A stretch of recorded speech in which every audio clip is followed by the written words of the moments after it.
தோழர் ஏச்சூரி அவர்களை 2 முறை நான் சந்திச்சிருக்கேன். முதல் முறை வந்து மதுரை மாநாட்டில் சந்திச்சிருந்தேன். அது மட்டும் இல்லாமல் அவருடைய உரைகளை கேட்டுக்கிட்டு இருந்திருக்கேன். அவருடைய பேச்சுக்கள் அனைத்தையுமே வாசித்திருக்கேன். அவர்களுடைய கருத்துக்கள் அனைத்தையுமே நான் வாசித்திருந்த போது எவ்வளோ பெரிய ஆளுமை, இந்த சமூகத்துக்கான ஒரு பெரிய கண்ணோட்டத்தோடு அவர் இயங்கிட்டு இருந்திருக்காரு என்பதை பற்றியும் தெரிந்து கொண்ட பொழுது மிகவும் மிகவும் அவருடைய பேச்சுக்களாலும் அவர்களுடைய அறிவுறுத்தல்களாலும் அவர்களுடைய செயல்களாலுமே வந்து உந்துதல் ஏற்பட்டு தான் வந்து நான் கட்சியோடு இணைஞ்சிக்கணும் அப்படின்றத அவர்கிட்ட நான் நேரடியாக போய் சொல்லியிருந்தேன்.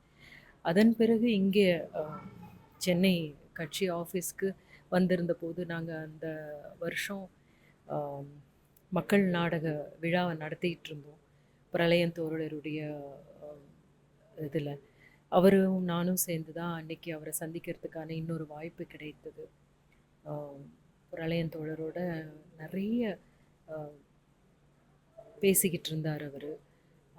என்ன எப்படி இருக்காங்க, நம்ம தோழர்களுடைய மனநிலை எப்படி இருக்குது, நம்மளுடைய விஷயங்கள் அனைத்தையுமே அவங்கக்கிட்ட கொண்டு போய் சேர்க்க முடியுதா, இது நிறைய பேசிக்கிட்டு இருந்திருக்காங்க. ஆனால் அதை அனைத்துமே வந்து அவர் ஏதோ ஒரு நகைச்சுவை தன்மையோடு பேசினது. என்கிட்ட தெலுங்குல பேசினார், நான் தெலுங்குல பேசினேன் தோழரோட. என்றுமே அவருடைய உரைகளும் அவர் என்ன சொல்கிறாரு இப்போ இந்த காலகட்டத்தில், ஒவ்வொரு நெருக்கடியான காலகட்டத்திலையுமே தோழர் சொல்லியிருக்கிறது என்ன அப்படின்றத பார்க்கும்போது எனக்கு நிறைய நேரத்தில் தெளிவடைஞ்சிருக்கேன். இப்படியெல்லாம் நம்ம யோசிக்கணும், இப்படியெல்லாம் பார்க்க வேண்டியிருக்கு என்பது.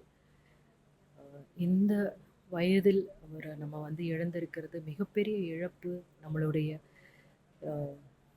மக்களுக்கு மிகப்பெரிய இழப்பு. ஜனநாயக வழியில் நம்ம மக்களுடைய முன்னேற்றத்துக்காக பாடுபட்டுக்கிட்டு இருக்கிற இந்த காலகட்டத்தில் அவரை இழந்திருக்கிறது வந்து ரொம்ப ரொம்ப வருத்தம் அளிக்கிற ஒரு விஷயமாகவும் இருக்குது. அதை நாம் ஏற்றுக்கொண்டு தான் ஆக வேண்டும்.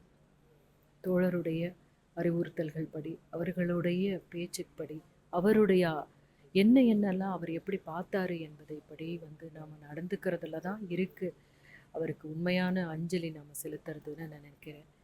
நம்ம எல்லாருமே அவருடைய அறிவுறுத்தல்களையும் அவருடைய பாதையையும் நாம் பின்தொடரணும் அப்படின்னு நான் நினைக்கிறேன்.